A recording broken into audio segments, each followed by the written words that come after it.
Tuwing gabi sa tabing dagat, tahimik ang buong baryo. Habang lahat ay natutulog, si Lolo'y dahan-dahang tumayo. May hawak na lambat, may dasal sa dibdib, at lumiwanag ang buwan sa langit. Sa lumang bangka, siya'y pumalat upang may makain ang kanyang angkan bukas. Walang ibang kasama kundi hangin at dasal. Alon ang kausap sa gitna ng dilim na banal. Bangka sa dilim, tinatahak ang daan para sa pamilyang mahal niya ng lubusan. Sinusuyo ang dagat, hinaharap ang gabi para sa handa ng apo sa kanyang kaarawan. Bangka sa dilim, pagod ay di pansin, pag-ibig ang ilaw sa munting bangkang kay liit. Pag sumikat ang araw, puno ang biyaya at walang nakaalam kung gaano siya nagdusa. Sa Cebu na baybayin, tumitibok ang puso ng dagat. Sa lamig ng hangin, nilalabanan niya ang pangungulila. Iniisip ang apo na tawa ng tawa, at ang pamilyang nagdarasal sa sala. Kahit mahirap, kahit mag-isa, lalaban siya para sa saya ng lahat.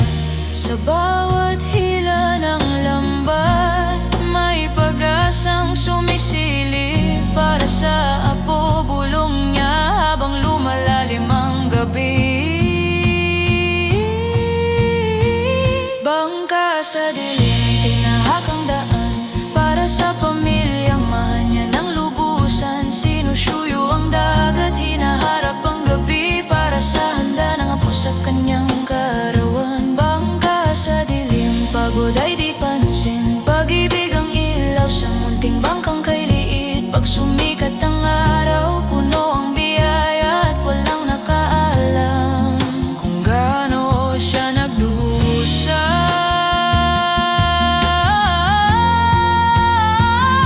Pag sikat ng araw, puno na ang bangka ng biyaya. Tila inunawa ng dagat ang pagod na kanyang dala-dala. Umuwi siyang tahimik, ngiti'y bahagya sa labi. Walang nagtanong pero alam ng langit ang kanyang sakripisyo.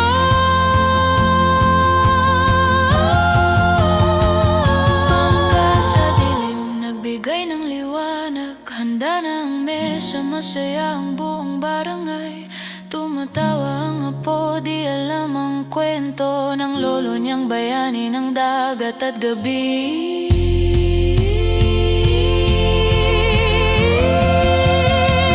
Bangka sa dilim, ang puso'y kay lawak. Sa bawat hapag ang pag-ibig ang tunay na handa. Sa salo-salo nilang pinagpala ng dagat, lolo ang dahilan kaya't lahat ay masaya.